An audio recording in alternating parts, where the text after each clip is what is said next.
Let's learn together. नमस्ते। मेरा नाम श्वेता है।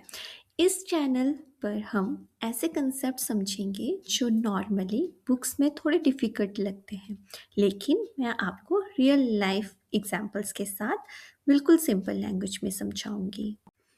और आज से हम स्टार्ट कर रहे हैं रिसर्च एप्टीट्यूड, जो यूजीसी नेट, पीएचडी एंट्रेंस और रिसर्च कोर्स पर के लिए बहुत ही इम्पोर्टेंट है। आजकल आपने नोटिस किया होगा, यूनिवर्सिटीज़ और हायर एजुकेशन का बेस ही रिसर्च बन चुका है। चाहे साइंस हो, सोशल साइंस हो या ह्यूमैनिटीज़, हर फील्ड का डेवलपमेंट रिसर्च पर डिपेंड करता है। इसीलिए रिसर्च को समझना सिर्फ एग्ज़ाम के लिए नहीं, एकेडमिक थिंकिंग डेवलप करने के लिए भी ज़रूरी है।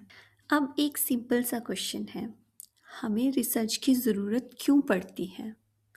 क्योंकि नॉलेज चेंज होती रहती है, पुराने आइडियाज़ को वेरीफाई करना होता है, नए प्रॉब्लम्स के लिए नए सॉल्यूशन चाहिए। इसीलिए रिसर्च ऑप्शनल नहीं है, रिसर्च नॉलेज के एडवांसमेंट के लिए इसेंशियल है। अब चलिए रिसर्च का मीनिंग समझते हैं। रिसर्च दो पार्ट से मिलकर बनना है। री री मीन्स अगेन। सिंपल लैंग्वेज में हम बोल सकते हैं फिर से। री फिर से। सर्च माने टू फाइंड, माने खोजना, ध्यान से देखना। री फिर से, सर्च खोजना, ध्यान से देखना। तो रिसर्च का मतलब हुआ बार बार खोजना।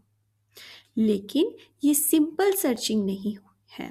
रिसर्च होता है careful search, systematic investigation, scientific inquiry. Research एक प्लान्ड और ऑर्गेनाइज्ड सर्च फॉर नॉलेज है। रिसर्च एक साइंटिफिक और सिस्टमैटिक तरीके से नॉलेज को खोजने का प्रोसेस है। अब यहाँ पर एक बहुत इम्पोर्टेंट बात समझना ज़रूरी है। रिसर्च सिर्फ एक वर्ड नहीं है, रिसर्च एक स्पेशल और डिग्निफाइड मीनिंग को सिंबलाइज करता है। रिसर्च का मतलब होता है ट्रुथ के लिए सिंसियर एफर्ट। रिसर्च ये रिप्रेजेंट करता है honesty in thinking, discipline in work, patience in observation, objectivity in conclusions. इसीलिए रिसर्च को ऑर्डिनरी एक्टिविटी नहीं माना जाता। रिसर्च एक इंटेलेक्चुअल एक्टिविटी है, जिसमें रिसर्चर अपने पर्सनल वॉइस को साइड में रखता है, सिर्फ फैक्ट्स और एविडेंस पर फोकस करता है। इसी वजह से रिसर्च को सिस्टमैटिक, साइंटिफिक और रिस्पेक्टेबल एक्टिविटी माना जाता है। आप इस लाइन को याद रख सकते हैं। Research symbolizes a special and dignified effort to discover truth through systematic inquiry. इसका मतलब ये हुआ कि रिसर्च जल्दबाजी में नहीं होता, अजम्पशंस पर बेस्ड नहीं होता और किसी एक ओपिनियन पर डिपेंडेंट नहीं होता। रिसर्च का हर स्टेप प्लानिंग, वेरिफिकेशन और लॉजिकल रीजनिंग से जुड़ा होता है। इसी डिग्निटी के वजह से रिसर्च नए नॉलेज को जन्म देता है, सोसाइटी को डायरेक्शन देता है और एकेडमिक वर्ड को स्ट्रॉन्ग बनाता है। चलिए अब हम रिसर्च हैं, बिल्कुल वर्ड टू वर्ड कनेक्शन के साथ। आर, रैप्लिकेबल। सबसे पहला लेटर है आर। रैप्लिकेबल का मतलब होता है जो रिसर्च दोबारा रिपीट की जा सके। अगर कोई और रिसर्चर सेम मेथड फॉलो करके सेम रिजल्ट तक पहुंच सकता है तो वही ट्रू रिसर्च माना जाता है। रिसर्च का रिजल्ट वेरीफाई होना चाहिए, सिर्फ बिलीव नहीं। अगला लेटर है ई, एक्सपर्टाइज। इसका मतलब है रिसर्चर के पास सब्जेक्ट का प्रॉपर नॉलेज होना चाहिए। रिसर्च कोई भी रैंडम पर्सनल नहीं कर सकता। रिसर्च के लिए subject understanding, background knowledge, training, बहुत ज़रूरी होती है। अब आता है S, scientific thinking. Scientific thinking का मतलब लॉजिक, ऑब्जर्वेशन और साइंटिफिक मेथड का यूज़। रिसर्च गेस पर नहीं होता, बिलीफ पर नहीं होता, इमोशन पर नहीं होता। रिसर्च होता है logic, evidence, systematic steps. Next letter है ई, इवैल्यूएशन। इवैल्यूएशन का मतलब रिजल्ट्स का क्रिटिकल असेसमेंट। रिसर्च में डाटा कलेक्ट करना इनफ नहीं होता, उस डाटा को इवैल्यूएट भी करना होता है। यह देखना होता है रिजल्ट वैलिड है या नहीं, कंक्लूजन करेक्ट है या नहीं। अब आता है A. A stands for analysis. Analysis का मतलब डाटा को तोड़ तोड़ कर समझना। रिसर्च में डाटा बिना एनालिसिस के मीनिंगलेस होता है। एनालिसिस के बाद ही कंक्लूजन निकालते हैं, इसलिए एनालिसिस रिसर्च का हार्ट हो माना जाता है। आर, दोबारा आर आता है रीजनिंग। रीजनिंग का मतलब लॉजिकल एक्सप्लेनेशन देना। रिसर्च के कंक्लूजन्स लॉजिक से जस्टिफाई होने चाहिए, रीजनिंग से सपोर्टेड होने चाहिए। अगर रीजनिंग वीक है तो रिसर्च स्ट्रॉन्ग नहीं मानी जाती। नेक्स्ट लेटर है सी, क्रिएटिविटी। क्रिएटिविटी का मतलब नए आइडियाज, नए मेथड्स, नए पर्सपेक्टिव्स। रिसर्च सिर्फ कॉपिंग नहीं होता, रिसर्च इनोवेशन को इनकरेज करता है, न्यू नॉलेज क्रिएट करता है। इसीलिए क्रिएटिविटी रिसर्च का इम्पॉर्टेंट पार्ट है। लास्ट लेटर है एच, ऑनेस्टी। ऑनेस्टी का मतलब एथिक्स, ट्रुथफुलनेस और सिंसियरिटी। रिसर्च में प्लेगरिज्म अलाउ नहीं है, डाटा मैनिपुलेशन अलाउ नहीं है, फॉल्स रिजल्ट्स अलाउ नहीं है। ऑनेस्टी के बिना रिसर्च अपनी डिग्निफाई खो देता है।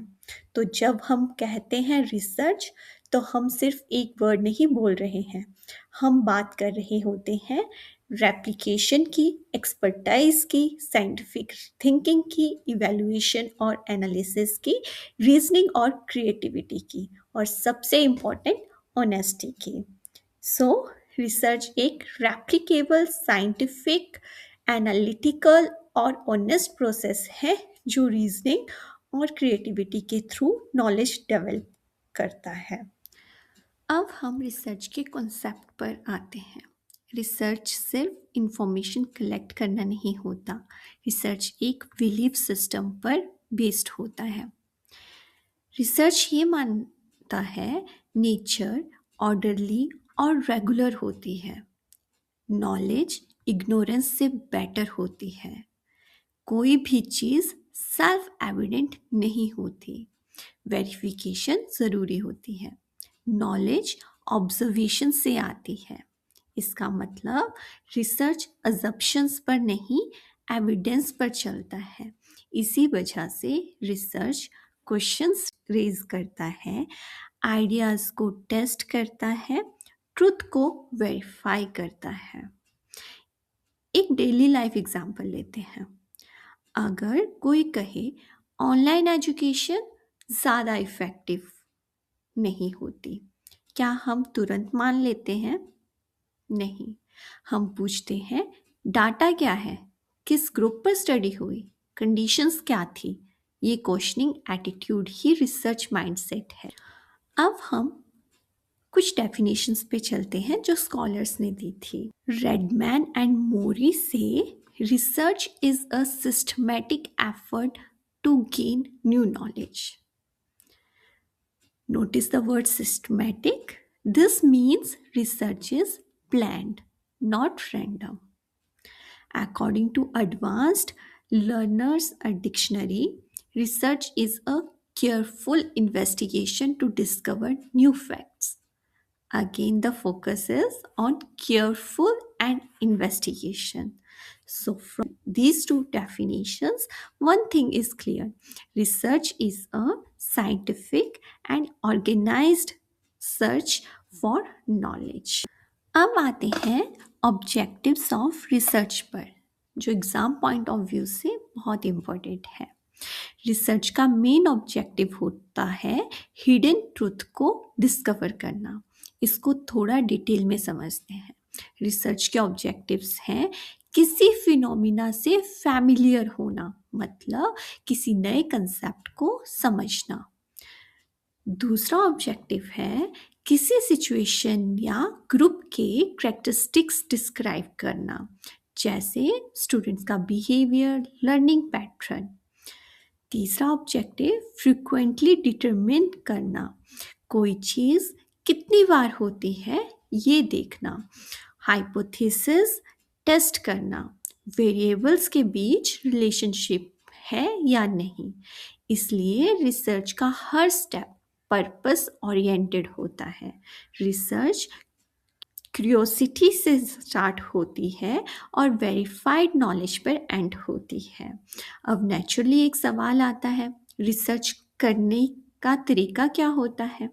इसका जवाब मिलता है रिसर्च अप्रोचेस से।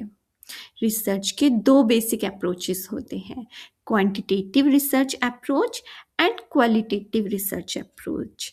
क्वांटिटेटिव रिसर्च अप्रोच में नंबर्स यूज होते हैं, मेजरमेंट होती है, स्टैटिस्टिक्स अप्लाई होती है, स्ट्रक्चर फॉर्मल और रिजिड होता है।